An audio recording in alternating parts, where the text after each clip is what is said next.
19ος αιώνας έφερε την γέννηση μιας νέας περίοδου αποτύπωσης πραγματικότητας, την φωτογραφία. Η τέχνη αυτή έχει περάσει πολλά στάδια εξέλιξης τον τελευταίο αιώνα και έχει δει νέες προόδους τις τελευταίες 2 δεκαετίες με την είσοδο της ψηφιακής φωτογραφίας στη ζωή των ανθρώπων. Από την χρήση σκοτεινού θαλάμου, που θεωρείται πλέον ακριβή και χρονοβόρα, περνάμε στην άμεση προβολή των φωτογραφιών που τραβάμε. Από πάντα οι φωτογραφίες είχαν ως νόημα την σύλληψη των μοναδικών στιγμών που ζούμε, είτε αυτό χρησιμοποιείται σε εφημερίδες, στο διαδίκτυο ή και σε οικογενειακά άλμπουμ. Οι φωτογραφίες λένε τις ιστορίες ενός τόπου ή και ακόμα ενός ατόμου. Αναδεικνύουν τα συναισθήματα και την προσωπικότητα. Οι φωτογράφοι γίνονται αφηγητές και εμείς θεατές των έργων τους. Μπορούμε πλέον να δούμε την εξέλιξη αυτού του μέσου από άγνωστες φωτογραφίες έγχρωμες στις πρώτες δεκαετίες του 20ου αιώνα και από τη χρήση φιλμ στη χρήση ψηφιακού που πρωτοεμφανίστηκε στη δεκαετία του 80.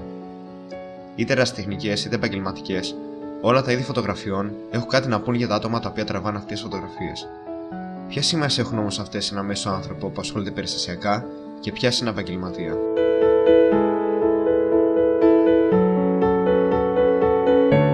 Υπάρχει μια πολύ μεγάλη διαφορά, ας το πούμε. Άμα θέλω να τραβήξω μια φωτογραφία για μένα ή για τη δουλειά. Στη δουλειά εγώ δεν έχω την ελευθερία να διαλέξω, ας το πούμε, άμα τι θέλω να τραβήξω εγώ. Θα έρθει, θα μου πει κάποιος, θα τραβήξεις αυτό και θα το τραβήξεις έτσι. Και εγώ πρέπει να το κάνω αυτό όσο καλύτερα μπορώ. Δηλαδή δεν μπορώ να πω ότι σε αυτό το πράγμα αισθάνομαι κάτι, γιατί, ας το πούμε, πρέπει να κάνω αυτό το συγκεκριμένο πράγμα. Άμα τώρα θέλω να δουλέψω για μένα, ας το πούμε, κάνω κάτι εγώ για τον εαυτό μου, συνήθως, ας το πούμε, είμαι πιο πολύ του street photography, δεν ξέρω αν κατάλαβες τι. Δηλαδή βγαίνω απλά στον δρόμο έξω και τραβάω φωτογραφίες.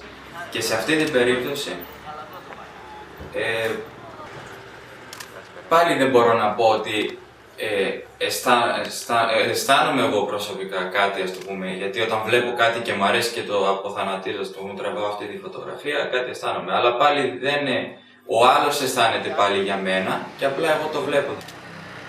Δηλαδή αυτό που κάνω εγώ, είτε στη μία περίπτωση που είμαι στο στούντιο και με τη διαφήμιση που μπορεί να μου πούνε, ξέρω εγώ, τράβα ένα μπουκάλι και το θέλω έτσι και θέλω το φως να πέφτει από εδώ και θέλω το φως να πέφτει από εκεί, είτε είμαι για το δικό μου, ας το πούμε, γούστο έξω και τραβάω φωτογραφίες, αισθάνονται οι άλλοι για μένα.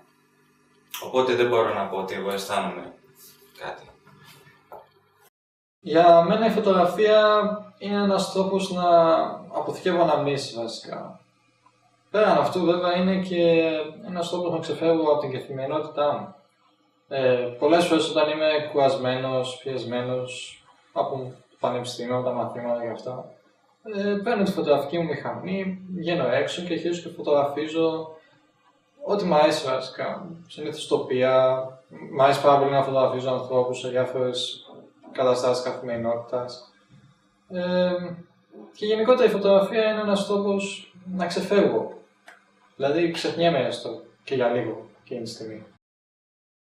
Πρέπει πάντα να προσέξω το φως, τον ήλιο, ας το πούμε. Άμα έχει ήλιο ή άμα έχει συννεφιά. Αυτό είναι δηλαδή το πιο σημαντικό, άμα ας το πούμε είναι συννεφιασμένος ο καιρός. Γι' αυτό που κάνω εγώ τώρα, λέμε δηλαδή, για το street photography, αναφέρομαι εγώ τώρα. Άμα είναι συννεφιασμένος ο καιρός, θα βγει πιο δραματικό, θα βγει πιο, στενάχωρο, πιο... Και γι' αυτό συνήθως, πρώτα απ' όλα πρέπει να τονίσω ότι πάντα προτιμώ το ασπρόμαυρο για το street photography. Σημαντικό είναι, όπως είπα πριν, ο ήλιος. Άμα έχει ήλιο, από που πέφτει ο ήλιος, ας το πούμε, καλή ώρα, εμένα προσωπικά, ας το πούμε, δεν μου αρέσει να πέφτει ο ήλιος από πάνω ακριβώς. Δεν μου αρέσει να πέφτει από πάνω, μου αρέσει να πέφτει από το πλάι, δηλαδή πρωί ή απόγευμα. Τώρα, επίσης, πολύ μεγάλο ρόλο παίζει και ο αέρας, άμα έχει αέρα ή όχι, γιατί αλλιώς δείχνει, ας το πούμε, δηλαδή μερικά πράγματα που μπορεί ο καθένας να μην προσέξει. Να είναι τα δέντρα, να είναι τα μαλλιά, ας το πούμε, τα μαλλιά τα προσέχει ο κόσμος συνήθως. Άμα δει μια φωτογραφία και έχει αέρα, φαίνεται στα μαλλιά αυτό το πράγμα. Οπότε προσέχω και τον καιρό. Και εντάξει, άμα βρέχει δεν μπορώ να βγω ή άμα βγω, τέτοια πράγματα είναι όμως φυσιολογικά να τα προσέχει ο καθένας. Επίσης, παίζει πολύ σημαντικό ρόλο κιόλας ο φακός που θα χρησιμοποιήσεις. Έχω μία Minolta μηχανή, μια πολύ παλιά, και έχω 3 φακούς για αυτήν. Έχω έναν 35, έναν 50 και έναν 135. Αυτό που λαμβάνω υπόψη μου όταν τραβάω μια φωτογραφία είναι το focus βασικά, να είναι σταθερό το χέρι μου, να μην είναι πολύ σκοτεινά, ξέρω να πρέπει να δω, αν πρέπει να ενεργοποιήσω το flash αυτά. Αλλά αυτά βασικά, δηλαδή συνήθως όταν τραβάω φωτογραφίες έχω στο ότο, χρησιμοποιώ και αυτή την κάμερα ξέρω που είναι αρκετά εύκολη στη χρήση. Και αυτά δηλαδή δεν ασχολούμαι, δεν σκέφτομαι παραπάνω ας πούμε όταν τραβάω μια φωτογραφία. Απλά πατάω το κουμπί και βγαίνει. Επίσης δουλεύω αναλογικά δηλαδή δουλεύω με φιλμ. Και το πιο σημαντικό βέβαια στην αναλογική φωτογραφία είναι ότι δεν έχεις όπως στην ψηφιακή φωτογραφία τη δυνατότητα να κοιτάξεις τη φωτογραφία, να την δεις και άμα σ' αρέσει την κρατάς, άμα δεν σ' αρέσει τη σβήνεις. Εκεί πέρα τράβηξες μια φωτογραφία, 36 φωτογραφίες έχει. Για να εμφανίσεις ένα φιλμ, άμα δεν έχεις μόνο σου εργαλεία να το εμφανίσεις, κοστίζει πάνω κάτω 15 ευρώ. Οπότε θα σκεφτείς πολύ καλά τι φωτογραφία θα τραβήξεις. Και όπως είπα, έχεις 36 φωτογραφίες, τις οποίες δεν μπορείς να τις δεις, οπότε το τεχνικό το μέρος το προσέχεις ιδιαίτερα. Δεν νομίζω να μπορούσα να δουλέψω με μια μηχανή με φιλμ. Δηλαδή δεν έχω την υπομονή να πρέπει να περιμένω μέχρι την επόμενη εβδομάδα που ο φωτογράφος μου εμφανίσει τις φωτογραφίες.